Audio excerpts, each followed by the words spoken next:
Blessed be everybody, and welcome to another episode of Witch Please. And today we are going to be making air elemental salt. So air elemental salt, what can it be used for? Well, it can be used for changing your mind. If you're stuck in one way of thinking and you can't get yourself out of that, right? It allows you to be able to break that barrier so that you can see things from different perspectives. It's great if you're a student and you're studying. Put a little bit of salt somewhere in your room close to where you are, and that will help open up that so you can retain more information. It's even good with people who have Alzheimer's. I actually find that my grandmother unfortunately has Alzheimer's, and what I do is I put a little bit in her room somewhere, and it actually will help with that whole transition for her. So it's just a very, very powerful way of being able to clear the mind. And as I said, if you're doing any kind of magical rituals where air is involved, good grades, whatnot, you can cast circle with it, you can create spells with it. It's just a very powerful thing to have in your witch's pantry. So what you're going to need for this is you're going to need a jar, you're going to need some coarse sea salt, lemongrass oil, lavender oil, yellow food coloring, a spoon, and a blank piece of paper with which to be able to transfer the salt into the bottle. Okay, so let's get right into this now. So I'm just going to take as much salt as I'm going to need. So what we're going to do now is we are just going to put our salt into our bowl the same way we did with the earth element, and we're now going to add our essential oils. So I'm going to be using 5 drops of lemongrass,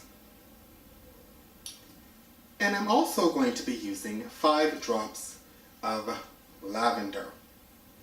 Okay, so all you want to do now is you just want to incorporate that and stir it up. That smells wonderful. Now I also want to let you know, if you live in an apartment and you have a sensitive smoke detector or whatnot and you can't be burning a lot of incenses, the salts placed in the appropriate corresponding elemental pointers will also bring in that scent, which is also great for your magical workings. Okay, so now what we're going to do is we're just going to start adding our yellow food coloring. Now please understand, not all food colorings are the same. Some of them are quite thick and you don't get the same results. I go 5 at a time and I just keep adding. Sometimes you'll need more, sometimes you'll need less, but you just keep adding as necessary. And there you have it. So now all you're going to do is you are just going to take your piece of paper here, then you are going to transfer your air element salt onto that paper, and then transfer that into your master bottle. Now remember, if your salt are too oily or you find that they're very sticky and tacky, you might want to put them out on a piece of parchment paper, allow them to dry. If it's just a little bit sticky and you're concerned that it's not as dry as you'd like it to be, you can also just put it in the bottle and leave the bottle open, shake it, and then open the bottle again every couple of days to be able to allow it to dry out. Alright, so you just want to transfer this directly in here.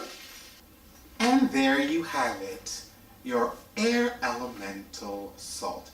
That can be used for, as I said, for intellect, for being able to see things from a different perspective, for helping people transitioning with Alzheimer's, for if you're in school and you have an exam or a test, keep this close to you, opened up so the fragrance, you can smell them while you're studying. It's just a wonderful, wonderful asset to have in your magical workings. If you're casting circles or spells, create a barrier. If you're doing an air spell around it, around whatever you're using at that point in time, is another way to bring in that element of air. All right.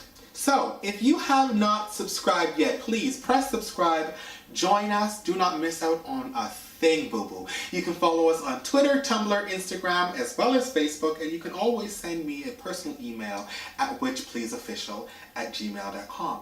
Now, if you have any questions, if there's anything you need to know, any videos you'd like to see me make, please leave a comment below, and I will answer all the ones that I can and make the videos that I can for you. I've said it before, and I will say it again. It is a pleasure to have you in my world. It is a pleasure to have you in my magic. And you are always in my heart. And I will see you on another episode of Witch Please. I love you, boo-boo.